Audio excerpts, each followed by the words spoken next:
Welcome to Lectures in International Relations. Lesson 3, the International System of States. My name is Sophia Barkett.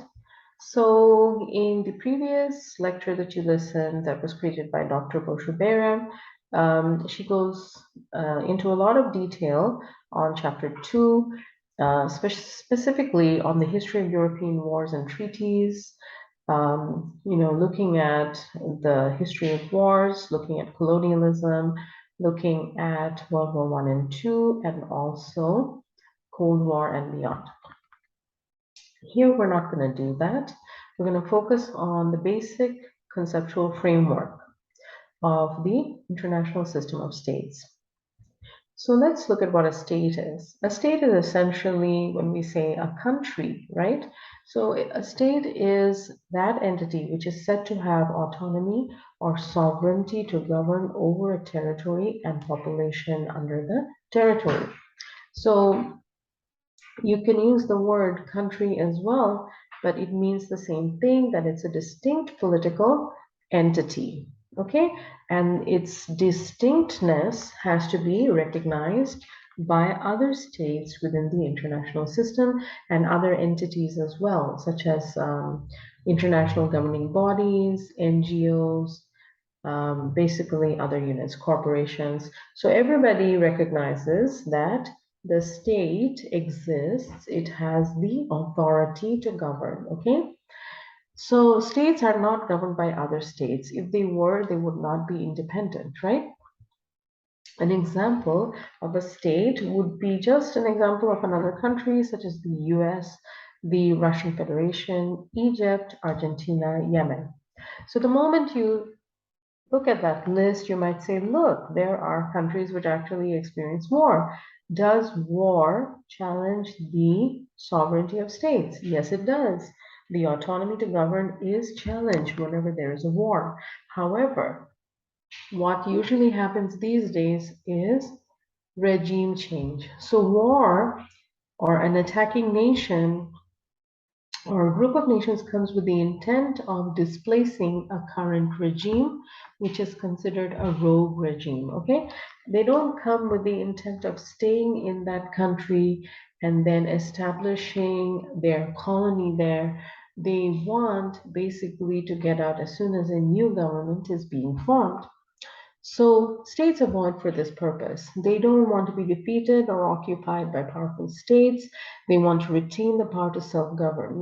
Even if we have kings and queens and those kinds of monarchies are gone in most places, we have representative rule, but still we have people who are selfish, who are in power, and also they think about the greater good of being independent. So they don't want to give up that power. They avoid war whenever possible.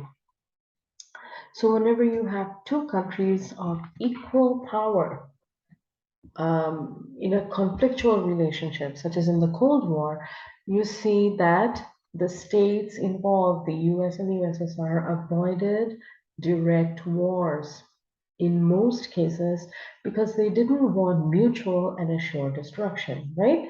So you will find that most wars today are happening between very powerful nations such as the US and a very weak nation such as Iraq, Afghanistan, Syria, Yemen, that sort of situation, where the weaker country basically can only engage in some kind of guerrilla warfare, but they can't really pose a threat to the other country.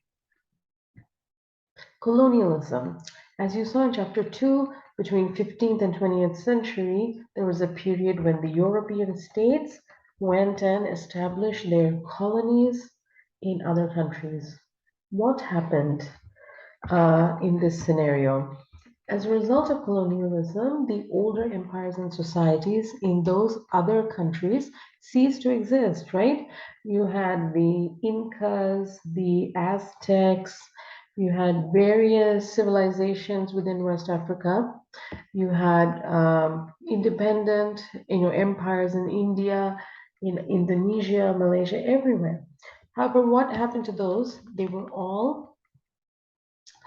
lost the power to rule. So they lost the autonomy or the right or sovereignty over their own lands. What instead was created are these colonial states. So the European colonial establishment became the ruling force within each of these countries, right? So you have Belgium in Congo, you have the British in Kenya, in India, and you have like the Spanish rule in Peru, Chile, Argentina, and other places. So, what then happens is because of the loss of autonomy, the local governments desire their own autonomy, right? So, they will develop resistance movements, which eventually led to independence in all these continents. And each of these states now exist as independent states. So, how do states behave with respect to other states? So, based on this history of war in Europe, realist scholars basically thought that states were fighters. They're kind of aggressive, they're self centered, they're rational, but they're risk takers too. They want self preservation, but they also look for opportunities to rise to power. They seek power. Okay, then liberals focused on a lot of peacetime activity and they said no, states aren't necessarily warlike. They do seek peace and stability and are able to engage in trade and finance with each other. In fact, they desire the opportunity to engage in trade and finance with each other. They have their business cast within their society, and these groups want to go around the planet doing trade and finance and making money. Constructivists, on the other hand, said look at the history and look at the social processes in which states have created these identities for each other. So if you look at the US, the way the US perceives Iran and North Korea is that these are rogue states. Well, if you go to Iran and North Korea, the way they perceive the US is that the US is a rogue state. So we know that the reality is somewhere in between, that each of these countries have become enemies because of the way their history has unfolded. But if you take a step back and think about what creates this constant animosity, maybe it has to do with the media, maybe it has to do with the state, and maybe um, just decide not to follow through on those kinds of stereotypes and name calling of each other, then maybe the relationship will improve over time. So, as stated in lesson 2, realists and liberals also base their theories of states on human nature. Many of them do, many of them don't.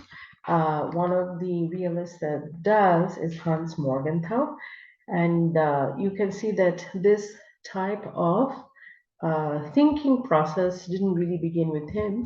It starts with others such as Hobbes, and actually, the realist scholars get their ideas about states by looking at Hobbes and Thucydides and others, and how they looked at the way that states behaved. Thucydides wrote about how states fought with each other, okay, and the goals of empires, basically. And Hobbes wrote about civil war. We'll get into that later. So others, such as Kenneth Waltz, basically said no. States are, you can't really base the behavior of states on human behavior.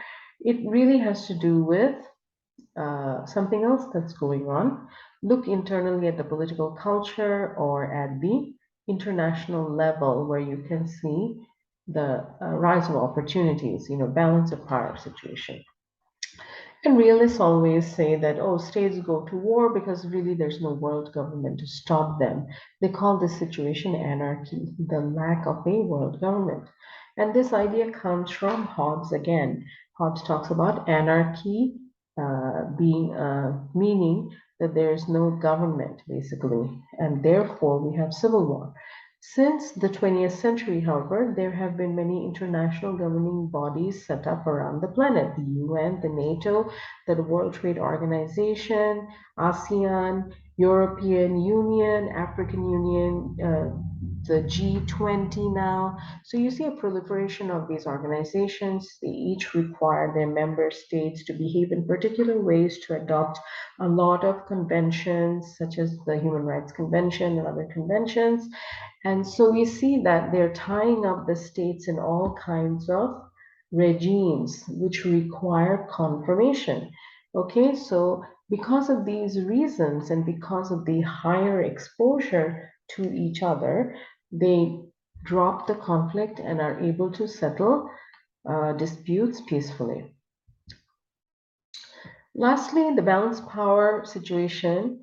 Again, realists say that, look, you have all these international institutions, but still countries are going to war. Why is that happening? So the realists would say it's a balance of power situation, which means that, balance of power essentially indicates that there is some kind of political agreement among states about who should rule and what their border should look like, where their maritime border should be, how much freedom they should have in the seas, all of that. Whenever that becomes imbalanced, then states start to argue. So I'm going to leave it at here for today. In the next conversation, we'll talk more about the behavior of states.